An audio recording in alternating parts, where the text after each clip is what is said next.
What makes a good leader? I just read the book by Barry Posner and James Kouzes. It's called Learning Leadership, and they talk about the fact that you can look at somebody and say, man, they are a born leader. But they make the counter argument that you can actually master these 5 traits to be a learned born leader, if that makes sense.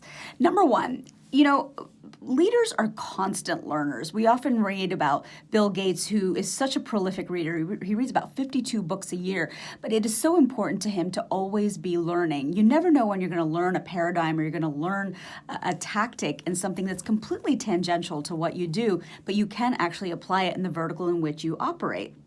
The second trait of a leader is that he is someone or she is someone that keeps an eye on the future. We're interviewing Sandra Campos, who's the CEO of Diane von Furstenberg, on April 15th. If everything goes as planned in this current environment.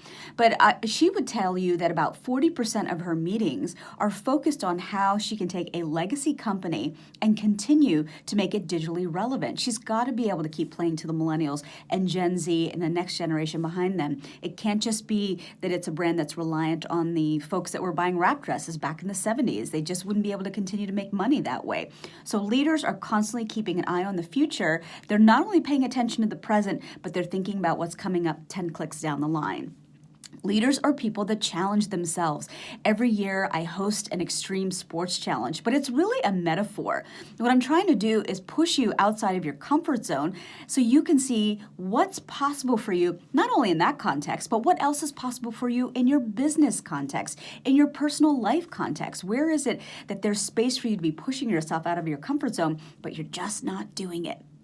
All right, the next trait of a leader is that they build strong support networks. And this is really what I'm after by, what I'm doing every day with Lady Drinks, is that I am trying to put you in the room with like-minded professional women that are already culturally attuned to what you're up against. Now, how can we get to the deeper conversations quicker? Who's going to be the people that you cherry pick from that room at that event to become your support systems for success?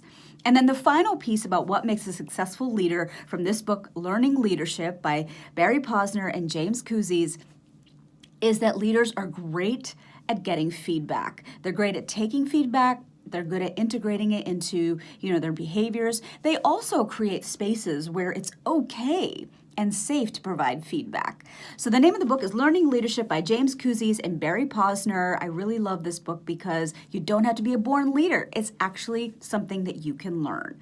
It is Learning Wednesday, and it's also Learning Friday. Friday, we're hosting a virtual workshop on how to step into the spotlight as a business owner and really make it a service-driven effort and not an ego-driven effort. In other words, you're going to market and you're educating the target market that you want to help and how you want to help them. So we're giving you tools on how to do that, as opposed to thinking that stepping into the spotlight is really just boasting from the rooftops and never providing any value to anybody who's listening.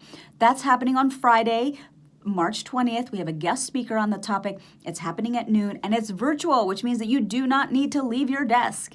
And we can keep the programming and we can keep the learning going here at Lady Drinks in this environment. I hope you're having a great Wednesday. Stay safe. All the details are on ladydrinks.com.